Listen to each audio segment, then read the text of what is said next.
গাছটির গোড়ায় এত আগাছা বেরিয়ে গেছে, আর খুবই ছোট টব। হ্যাঁ, বলতেই ভুলে গেছি, এটি রসুন লতা।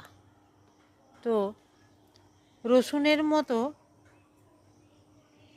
এর যে পাতাটা ছিঁড়লে একটা, আমরা হাতে রসুনের কোয়া যখন ছাড়াই অনেক সময় কি করি, মুখটা হাতে করে কেটে দিই না, তখন যেরকম আঙ্গুলে বা নখে যেরকম গন্ধটা থাকে রসুনের, সেই গন্ধ হচ্ছে এই গাছের পাতাতে। তো কাজেই বোধহয় সেই হিসাবেই এর নাম রসুন লতা, কারণ এ তো রসুনের গাছের মতো গাছটি নয়।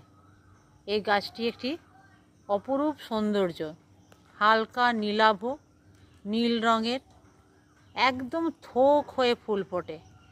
ফুলের সৌন্দর্য কিন্তু অপরূপ।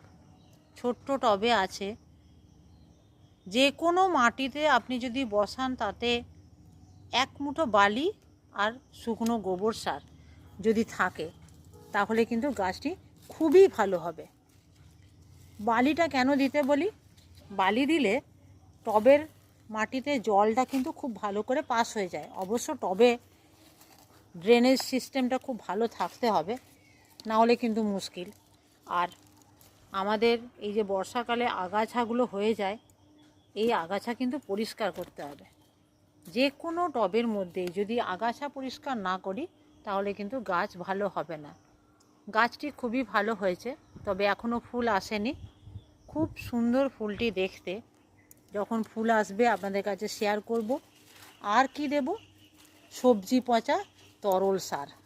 আমি কিন্তু কোনো ফুল গাছে খোল জলও দিই না।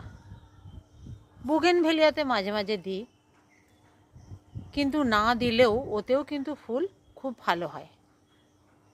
তো এই রসুন লতা গাছটি অ্যাকচুয়ালি লতানো গাছ।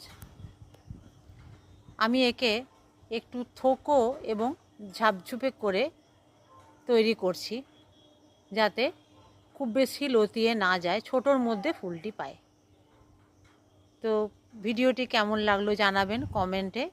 আর আমার চ্যানেলে যারা নতুন, তারা কিন্তু সাবস্ক্রাইব না করে যাবেন না। গাছ করুন, খুব ভালো থাকুন। সব ধরনের গাছই প্রায় আমার এই চ্যানেলে থাকে। আশা করি আপনাদের ভালো লাগবে।